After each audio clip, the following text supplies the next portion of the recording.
আমরা যে সকল বিষয়ের ফ্যাসিলিটিস আমরা ভোগ করি, মনে করেন এই যে বিদ্যুৎ, এই বিদ্যুতের মধ্যে একটা চোরা আছে না নাই? কি বলেন, আছে না নাই? একটা নাম আর একটা নাম পজিটিভ দিক। সারাদিন যদি আপনি ঘষাঘষি করেন, ফ্যান চলবে না।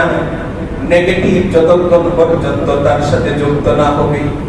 আল্লাহ রাব্বুল আলামিন একইভাবে প্রত্যেকটা বস্তুকে আল্লাহ তাআলা জোড়ায় জোড়ায় সৃষ্টি করে আমাদের উপকারের জন্য পৃথিবীতে আল্লাহ তাআলা ছড়িয়ে ছিটিয়ে দিয়েছেন, আমাদের মঙ্গলের জন্য, দুনিয়া এবং আখিরাতের মঙ্গলের জন্য, কল্যাণের জন্য। আল্লাহ রাব্বুল আলামিন আমাদেরকে শরীয়ত দান করেছেন। বলেন, কি দান করেছেন? শরীয়ত, ইসলামের বিধিবিধান। এই শরীয়তের দুইটা মূল ভিত্তি রয়েছে। বুদ্ধি করে বলতে পারবেন কি কি? একটার নাম কোরআন আর একটার নাম হাদিস। এই দুটো ছাড়া চলবে না। ইসলামী শরীয়তের মূল নীতি হলো কোরআন এবং সুন্নাহ। পবিত্র কোরআন এবং সুন্নাহ এই দুটোই কিছু পার্থক্য সহ আল্লাহ পাক থেকে ওহীর মাধ্যমে এসেছে। একটা এসেছে সরাসরি জিবরিলের মাধ্যমে, যেটাকে আমরা পড়লে 1 অক্ষরে 10 নেকি পাওয়া যায়। এটার নাম কি? জোরে বলেন, নাম কি? এই কোরআন যার উপরে অবতীর্ণ হয়েছে, তিনি এই কোরআনের ব্যাখ্যা দিয়েছেন নিজের ভাষায়। এটাকে বলা হয় সুন্নাহ। সুতরাং এই কোরআন এবং সুন্নাহ এটা এমন দুইটা মূলনীতি, এই দুইটা মূলনীতির মধ্যে এমন সুনিবিড় অঙ্গাঙ্গি সম্পর্ক রয়েছে, যেমন আমাদের দেহের একটা অঙ্গের সাথে আরেকটা অঙ্গের সম্পর্ক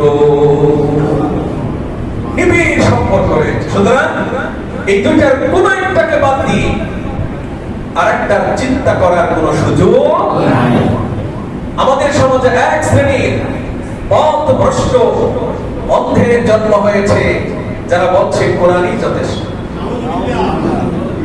নাউজুবিল্লাহ, কয়েকজনে বলছে, সবাই তো বলে শুধু কি কোরআন দিয়ে চলবে? শুধু কি কোরআন যথেষ্ট? শুধু যদি কোরআন যথেষ্ট হয়, তাহলে আজকে জোহরের এই যে জুমার দিনে নামাজ 2 রাকাত পড়লে চলবে না? চলবে? এই নামাজ, জুমার নামাজ 2 রাকাত, জোহরের নামাজ 4 রাকাত, আসরের নামাজ 4 রাকাত, মাগরিবের নামাজ 3 রাকাত, এশার নামাজ ফরজ 4 রাকাত, ফজরের ফরজ 2 রাকাত। কোরআনে আছে? কি বলেন, কোরআনে আছে? আপনি হজ করতে যাবেন, পবিত্র কাবা ঘরের চারদিকে আপনি 7 বার তাওয়াফ করবেন এবং সাফা এবং মারওয়া পাহাড়ের মাঝে আপনি 7 বার সাই করবেন। আপনি হজ করেন অথবা উমরা করেন, দুইটা জিনিস লাগবে। এখানে আপনি এই দুইটা জিনিসের মাঝে আপনি তাওয়াফ করবেন। এটা কোরআনের কোথাও আছে? কি বলেন, আছে? সুতরাং একটাকে বাদ দিয়ে আরেকটা দিয়ে শুধু চলবে না। চলবে? চলবে। সুতরাং কোরআন হলো আল্লাহ পাকের পক্ষ থেকে অবতীর্ণ ওহী, আর হাদিস হলো তারই ব্যাখ্যা। সুবহানাল্লাহ বলেন। আকিমুস সালাহ, আল্লাহ জায়গায় জায়গায় বলেছেন আকিমুস সালাহ, নামাজ কায়েম করো, নামাজ ওয়া আতুজ যাকাত, যাকাত প্রদান করো। এখন নামাজ কায়েম করবে, কিভাবে কায়েম করবে? এই নামাজ আমাদেরকে প্র্যাকটিক্যাল, আমাদেরকে হাতে কলমে শিক্ষা দিয়েছেন আমাদের নবী, বিশ্ব নবী মুহাম্মদুর রাসূলুল্লাহ। সুতরাং কোরআন হলো আল্লাহর পক্ষ থেকে অবতীর্ণ ওহী, আর হাদিস হলো তারই ব্যাখ্যা। এটা আল্লাহই শিক্ষা দিয়েছেন। কোরআনের কোন বিধানের উপরে আমল করতে হলে হাদিস অবশ্যই জরুরি। নামাজ পড়বেন, হাদিস ছাড়া নামাজ পড়তে পারবেন? মানে হাদিসের বিধান ছাড়া আপনি নামাজ কিভাবে পড়বেন? আল্লাহর নবী হাতে কলমে আমাদেরকে শিক্ষা দিয়েছেন। নবী বলেন, সাল্লু কামা রাআইতুমুনি উসাল্লি। নামাজ পড়ো, আমাকে দেখে দেখে শিখো, আমার নামাজের মতো তোমাদের নামাজ বানাও।